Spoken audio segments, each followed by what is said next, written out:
I'm grateful for this opportunity to return to a question I asked the Prime Minister in April on his reckless spending. I'm grateful not solely because the answer I received from the government was inadequate and devoid of hope for Canadians, but because I believe a whole generation's future hangs in the balance. The poor choices this government has made over the past 10 years have put young people at a severe disadvantage. They are the future engine of our economy. They are the future tax base that will be asked to support an aging population and compete with a rapidly developing world. A responsible government would provide them with the opportunities and conditions to succeed.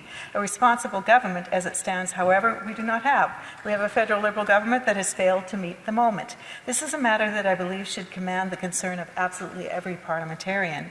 In short, this is a federal government that has created an economic hole of its own design, is attempting to spend itself out of that hole, and simultaneously refusing to take the common sense steps that will create the long-term growth that Canadians desperately need. These young people, current and future taxpayers, are entering the working world with a bill that none of them anticipated and none of them deserve. Fully aware of the consequences, the Prime Minister chose to add another $54 billion of spending on the national credit card this year. And then added to other out-of-control deficits over the past decade, Canadians will be saddled with $407 billion in interest alone over the next 6 years. As I stated in my original question, by 2031, today's 18-year-old first-time voter will be the workforce facing an additional $462 billion in national debt. With numbers like this, it's not at all surprising that Canada has the highest food inflation, highest housing costs, and the highest household debt in the G7. But, Speaker, this stark reality doesn't even factor in the youth job crisis. After years of Liberal stagnation and mismanagement, youth unemployment is now hitting 14.3%, and overall youth employment is at one of the lowest points in decades. Students are being hit especially hard, with more than 17% of those looking for work and not being able to find a job. Last summer, student unemployment reached levels not seen since the Great Recession. Young Canadians are trying to pay tuition, gain experience, and build a future, and a cost of living crisis has come and many cannot find work. Even graduates with post-secondary education are increasingly unable to find jobs related to their training. After years of Liberal policies that have driven away investment, burdened small businesses, and failed to match training with labour market needs, young Canadians are paying the price. They deserve opportunity, not unemployment. Through the Conservative Youth Jobs Plan, our side of the floor will unleash the economy by repealing anti-resource laws, cutting taxes to drive reinvestment, and eliminate red tape that is shutting youth out of the job market. We will fix immigration by repairing credential recognition and realigning immigration with labour and housing realities. We will move away from a one-size-fits-all approach to training and ensure that Canada's Student Financial Assistance Program provides relatively more support to students pursuing in-demand fields. And we'll also build homes where the jobs are by proposing a 100% capital cost write-off for companies that build workforce housing. I'm encouraged that the HUMA Committee recently released an all-party unanimous report on youth unemployment. The report makes key recommendations to advance much of what Conservatives have proposed. Now is the time for the government to listen to Conservatives and their own MPs by implementing all of those recommendations. Speaker, this is a critical moment. Rising unemployment and the cost of living will drive more Canadians to the breaking point, particularly Canada's youth. While the Liberals have no jobs plan, Conservatives have done the work and are determined to deliver results and real hope for their future. We'll unleash the economy and restore the take-home pay Canadians need to break out of this Liberal debt cycle of their own creation. The Honourable Parliamentary Secretary. Madam Speaker, fiscal responsibility is about managing public finances in a way that protects Canadians today while securing the country's future. And that is exactly what this government is doing. Despite global uncertainty and ongoing geopolitical instability, I ask the Honourable Parliamentary Secretary to take the phone off near the microphone. It does. Thank you. It disturbs the interpreters. Thank you very much. Despite global uncertainty and ongoing geopolitical instability, Canada's fiscal position remains strong.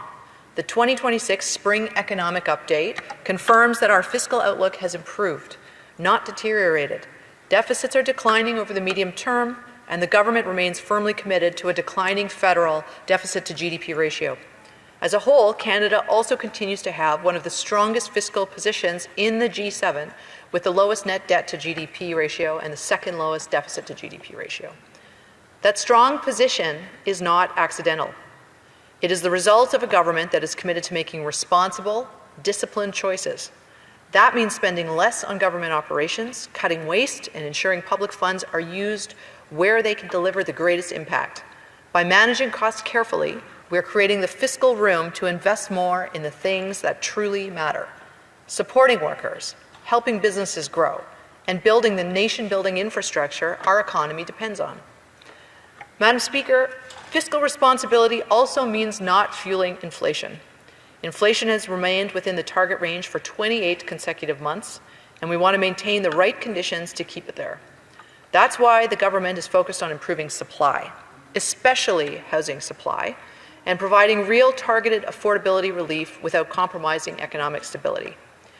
Even under more challenging global conditions, our fiscal position remains stable under our responsible fiscal plan. Madam Speaker, let us talk about fairness, because fiscal responsibility is ultimately about intergenerational fairness. This government knows young Canadians deserve more opportunities. By keeping debt under control and investing in growth, we're protecting their future. Madam Speaker, the 2026 Spring Economic Update shows a government that is meeting today's challenges while protecting tomorrow's prosperity. And I have to highlight for my colleague, given her interest in young Canadians and youth and creating opportunities for them, the transformational $6 billion initiative in the Spring Economic Update that's investing in recruiting, training, and hiring up to 100,000 new Red Seal trades workers right across the country. Madam Speaker, Canada's finances are improving, our fiscal anchors are intact, our debt remains sustainable, and our economy is being strengthened, not undermined, by responsible public investment. That is fiscal responsibility. That is what this government is delivering. And I would hope that my colleagues opposite would get on board. The Honourable Member for Yorkton Melville. Madam Speaker, I'm sorry, but $407 billion in interest alone over the next 6 years, and by 2031, the youngest voters will be facing the workforce with an additional $462 billion in national debt is not good money management by this government. Nothing's changed under this Prime Minister, and nothing will change until this government's reckless spending is stopped. For proof, Canada's youth need look no further than the G7 or even the G20, where Canada is the only member in a full-blown recession. Major banks, as well as the Parliamentary Budget Officer, are forecasting sluggish growth this year, and debt-to-GDP ratios are expected to continue to remain high, with virtually no chance of decline over the next 5 years. It's no wonder why. The PBO is also reporting the Liberals are borrowing an extra $7 billion over their own budgeted amount. That's an additional $72 billion piled onto the backs of our youth this year alone, when they're already overburdened and desperate for relief.